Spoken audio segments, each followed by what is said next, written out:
The good news is there are a lot of resources on the ground, and what we want to do today is bring some of those resources forward for you to ask any questions of. And what we'll do, the way we'll do this today is we're going to give a quick update from each of the entities that are here today. I'll give a quick update on what's going on with Benton County. Then we'll have an update from the Arkansas Department of Emergency Management. That's Lacey Knape, who will give an update there. Keith Jones from FEMA will give an update. Tyler Dees, who's a state senator on the west side of the county and has been deeply involved with the recovery efforts there, will give an update on what's going on in the Decatur and west side area. We also have Mayor Tharp in the audience of Decatur if you have any questions specific to Decatur.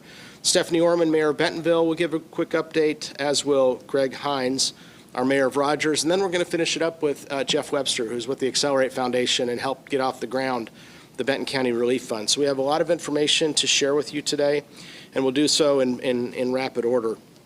Let me start with the Benton County update. First of all, our debris sites are still up and running Monday through Saturday, 7 to 7. We've put that out on our website. We have 3 sites. One is at the Benton County Fairgrounds for organic debris only. Another is up on Highway 62, heading up outside of Rogers, and that is also for organic debris only. And then we also have a site at the Decatur Road Yard, 200 Spavinaw, off of Highway 59 in the Decatur area. That's open for organic debris and C&D waste, so construction and debris, furniture and things like that, that kind of debris. We are open for that in the Decatur Road Yard. What's important is that is for private citizens only, not for commercial contractors.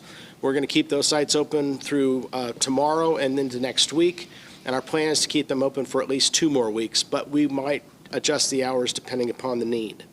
In terms of debris pickup, you're going to notice a lot of activity now in the debris pickup space, and I'm sure our mayors will describe what's going on in their cities.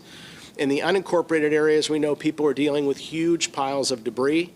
We would ask that they separate that debris. Make sure it's separated, the organic from the C&D waste, from the appliances, from hazardous waste. And the hazardous waste don't push to the curbside. But the rest of that debris, you can start pushing to your curbside. And we will have a contractor that's going to go through, hopefully in the next week or so, on a massive scale, just like they are in the cities, and we'll start picking up your curbside debris. But it has to be to the curbside. It has to be separated. We know that people have a lot of questions about what to do with their debris, and we will send out more communications as we have available on that. That's going to be a big, big issue going forward. In terms of county facilities, our assessor collector and our DFNA, i.e. DMV sites, are now open in Bentonville. They're open in Gravette, and they're open in Siloam Springs. They've been open for a couple of days. I just want to reiterate that. People that need to assess their property, pay their taxes, get their tags and things like that, those 3 sites are open. Those were closed for a period of time because all of our servers were down. Also, all of our online activities with regard to assessment and collection are open as well. Our Rogers office, which is our largest office on the east side, is still down, but we hope to open it back up on Monday. And the DMV section of that, for those that want to do licenses and tags with the state, they're hoping to be open on Tuesday. So we're hoping to have our Rogers offices open on Tuesday. I finally just want to thank some of the charities. There have been so many charities involved in helping out, so many nonprofits. The Red Cross has been incredible. I've been on the phone with the Red Cross nearly every day, and they're diverting resources to wherever they're needed. Sheepdog Impact Assistance, we're all familiar with those guys. They've done a great job. Samaritan's Purse, I toured the west side with Samaritan's Purse, and they're already helping people on the west side.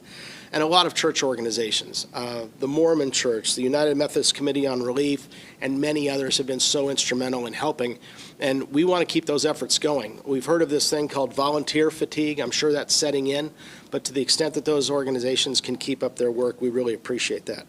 Finally, we've initiated and started with the Accelerate Foundation, the Benton County Relief Fund, and you're going to hear about that a little bit more from Jeff Webster, who is the Executive Director of Accelerate, here in just a few minutes. But we're very proud of the Benton County Relief Fund and hope folks will consider either donating to that fund, or if you're in need, you can fill out an application to receive a contribution from that fund if you have a disaster-related need.